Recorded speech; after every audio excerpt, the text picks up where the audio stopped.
preparing for a race in August of 62-mile 100K in Utah, and I'm one of the only people in Florida right now using hiking poles, because in Utah, hiking poles are going to be necessary for Mr. Florida Legs to climb up steep inclines, and I'm trying to get used to using them. A lot of people don't know this, but in an ultra marathon, especially trail races in the mountains, even elite level people do a lot of walking, and most people think if I'm running a race that means I'm running it, but it's actually a big trick, because most ultra people are out in the woods like this walking because it's so long and you would get exhausted. So I am practicing using my poles and walking, but it's not exactly the same, because where I'm going is going to be some really steep mountains, and so it'll be a lot more challenging just to hike. It's really awkward getting used to using poles on weird stuff like that, because it's easy to get them like stuck in rocks, and feels awkward and weird because you're not used to holding stuff. So I'm really glad I'm practicing, but I'm feeling good about it. Say Kyle dragged me out here because he's a big turd and it's supposed to be date night, and instead we're walking on a trail in the rain on a Friday night. Instead of at a nice restaurant. Preparing because it's the week of my birthday. Woo-woo.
Okay, last moderately hard effort, but I'm weaning back a little bit because I'm trying to recover and not push it too hard right now.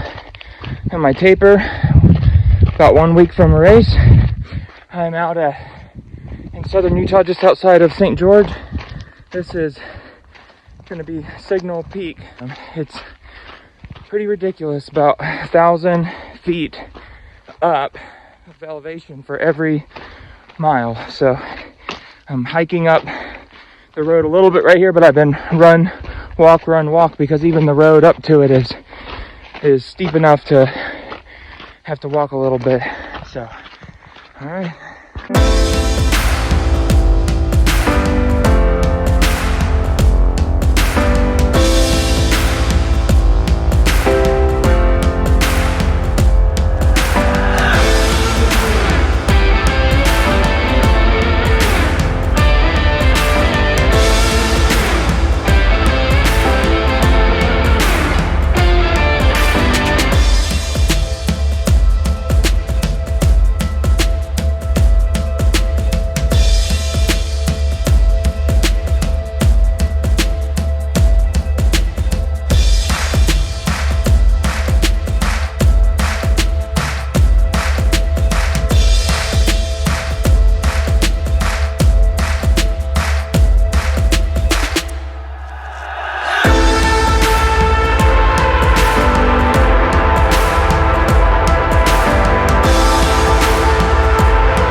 Good job. Okay. It's the night before your race. It's like 4:30. So what are you doing? So what kind of foods do I take with me? You would think that all these little packets, energy gels, I like the ones that are more whole foods, meaning they actually don't have ingredients that I don't know. They're just a couple simple ingredients, a little more better for you or whatever.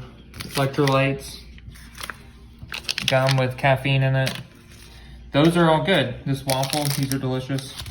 But me, I'm all natural.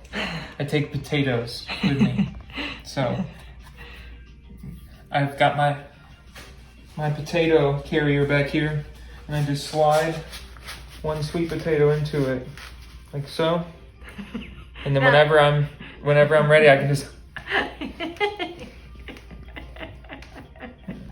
gnaw on it a little bit, and that helps me. Or if I want to pull it out, just take a bite of it. Like a turkey leg? Like a turkey leg, but with a potato, sweet potato.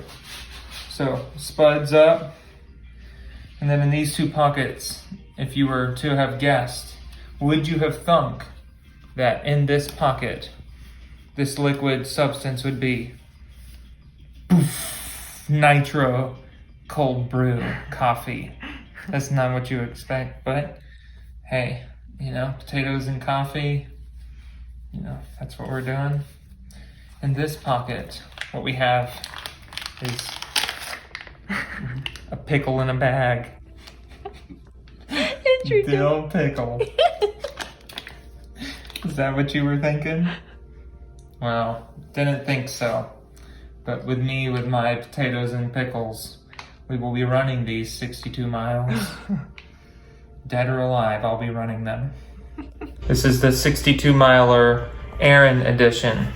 I've got all the energy requirements that I would need. And I can just...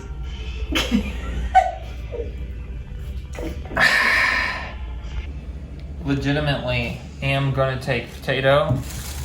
I'm going to put it... So you're, instead of disgusting, think delicious for a minute. Sweet potato. Maple syrup. Little MCT oil. A little bit of salt. What are you doing? And some nut butter. Mm-hmm. All that's gonna, and then also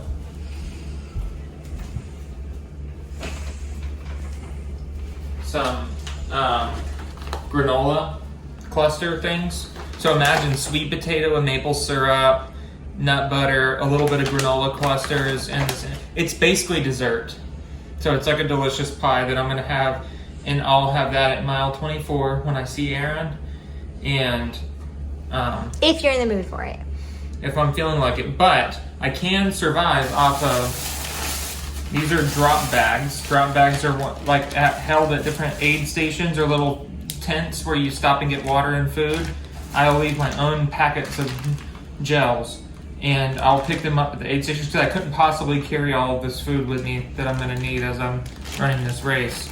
So for a roughly 14-hour race, I'm going to need literally this much food, all these things. And so what's the pickle for?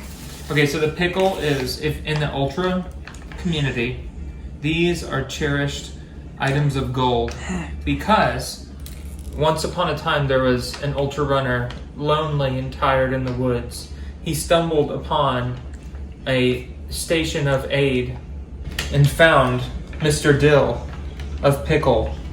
And as he drank of the dill of pickle and ate of its substance, was rehydrated and awakened again to finish the course of his journey along the beaten path. And so we have recognized that these things can be little lifesavers. I don't know why this is better than a lot of other things, because it doesn't really have that much more salt. So for some reason, whatever happens to a pickle when it's what do you call it? Fermented. And the vinegar and stuff makes it just very effective at hydrating you and making you come alive when you're tired. So But- you'll drink the pickle juice most likely just for some electrolytes. Yeah, for electrolyte. And then I'll pack my vest full of all these little ones. I have a variety because one of the worst things that can happen is that my stomach turns sour, obviously, from being sick from running so much, but also just because you have to eat. And anytime you eat and do activity, it's a very big risk that you get sour stomach. So I got all these gels. I got this vest on that somebody said looks like a sports bra. I appreciate that. You know, I've got to maintain. And it's very supportive, unlike those people that would make those comments. So I'll pack my vest full here, and I'm just joking with the can because I have water bottles that are soft water bottles that I put in there, and I'll fill those up and put one in the back too. And then I'll fill up my vest with these different gels, like so. And these little pockets kind of stretch out all around here, and I can fill it up, and then whenever I need something, I'll eat. Sometimes when you're running, you'll eat as you're literally running. You can eat and try to breathe as you're taking bites, or these are like liquid more so, like jelly. They kind of taste like jelly too, and you can eat them really fast. Oh, hello. Just here preparing my mind for a stroll in the park. Alright, so what's really happening is we were at the house preparing at the hotel, and we saw that there was a meeting he was supposed to be to. What's it called? What's what called? It's called a meeting. I know, but like a briefing. A briefing of the course at 5. It's literally 5:13 still because we got here in 13 minutes because we looked at our phones at 5 o'clock at the hotel, hopped in the car, ran to another hotel, which is where this meeting is, and people are literally leaving right now. So it must have been a short meeting, so I'm hoping Kyle can at least talk to the director still. Okay, you made it. Made it to what? You made it to that meeting. To the check-in briefing. To the check-in briefing, and were you briefed? How do you feel? It was brief for sure. It was definitely brief. I did. You got a goodie bag? Got a goodie bag. That's fun. So actually, how long is this race? Well, it's as long as I make it. I could make it a long time. The distance that I will be covering will be 100 kilometers, which is 62 miles. So it's a new distance. I've done a 50 miler, haven't done a 100K. I'm building up to a 100 miler. That's like the sort of like ultra runner goal usually for most people. So, since it's a 62-mile race, what time does the race start tomorrow morning? Well, most even 100 milers don't start this early, but I'm appreciative because of the weather. So we're gonna literally start at 3 a.m. and that's not the morning at all. That's the night. Alright, so what time do you have to wake up tomorrow morning?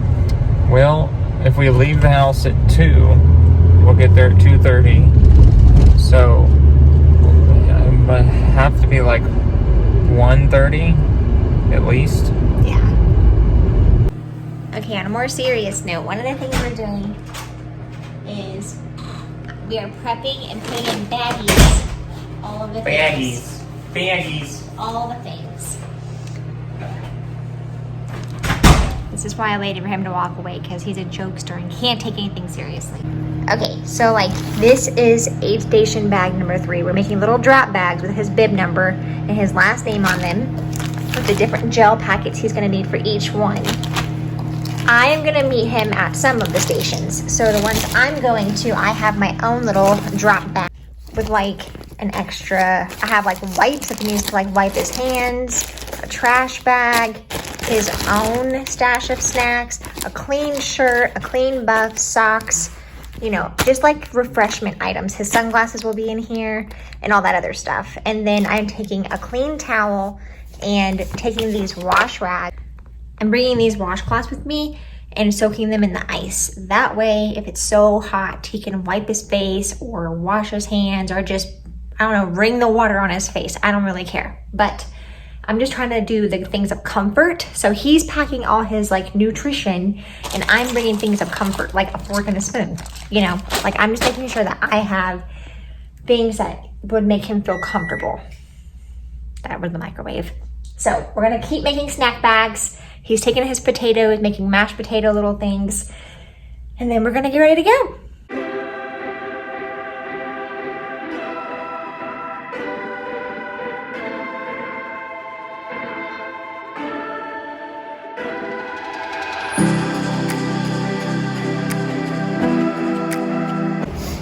Well, I am nervously but excitedly finishing getting all my stuff together.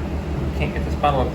This is my soft flask that I carry with me. They can get smaller as you drink the water, so it's good for packing. But I'm mixing in it electrolytes, which I like Element electrolytes because they have way more sodium than most nowadays. Electrolyte drinks like Gatorade and all the popular ones and everything are loaded with sugar, and they really don't have any electrolytes in them. This one has no sugar and a lot of electrolytes.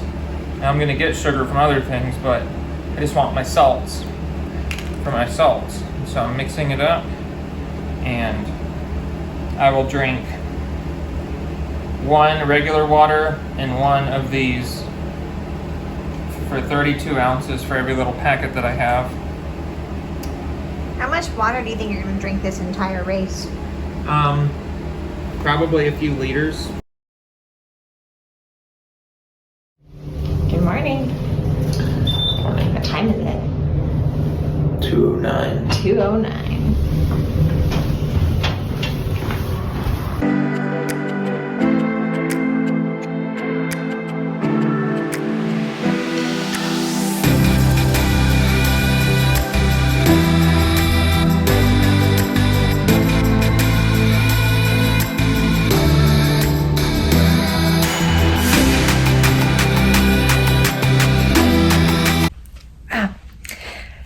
Good morning. Kyla is officially off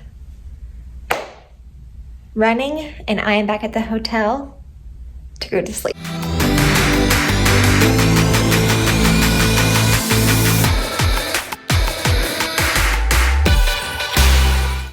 Good morning.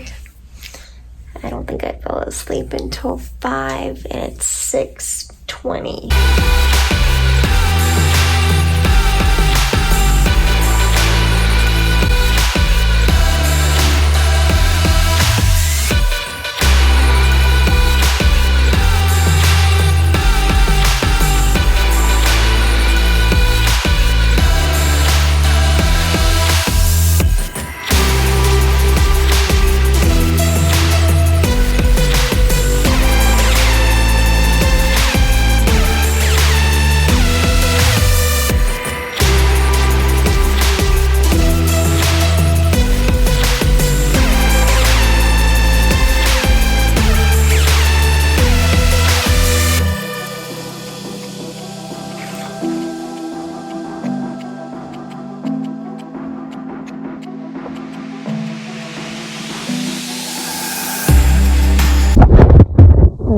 I'm about 20 miles in. I'm a little under a third of the way through this course, and I got off course one time, and so I'm going to be running an extra 2 miles for the day because 62 is long now, and I'm hiking out one of the big climbs right now. There's 3 of, and feeling good. It's been a cool morning. Felt good. I'm feeling good. And so hopefully that will continue, and I will hopefully check back in just a wee little bit. See how beautiful it is out.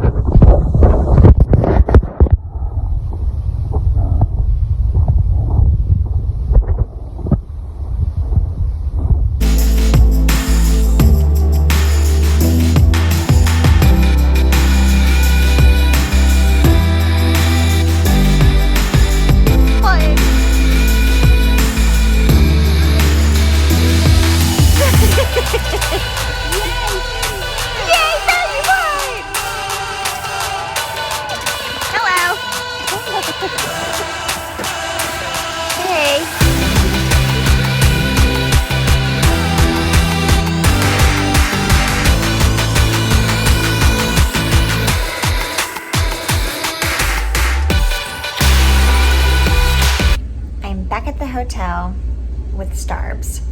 I would love to say after I saw Kyle at 8:30, I ran right back to the hotel, but I talk a lot, so I was talking to somebody, and then I got lost. Then I decided I wanted to do something really fun and spontaneous for Kyle. So whether or not he does well at this race or not, I'm just very proud of him. So I am going to like decorate and do some cute things in the hotel for him today.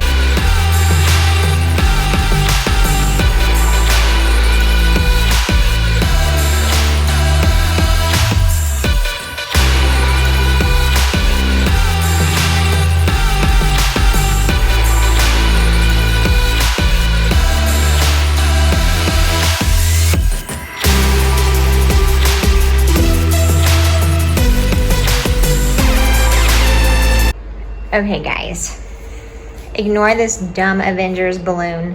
You guys, I thought it'd be fun to get him a balloon. They didn't have one, so then I found a banner and I'd gone to 2 different stores, so whatever.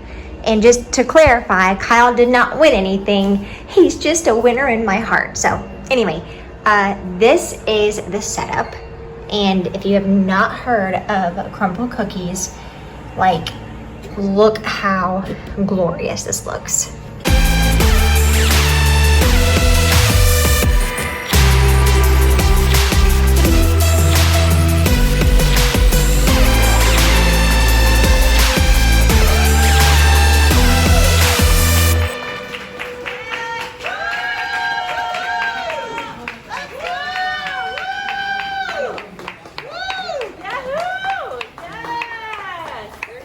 All right, good job, man. Good job, well done.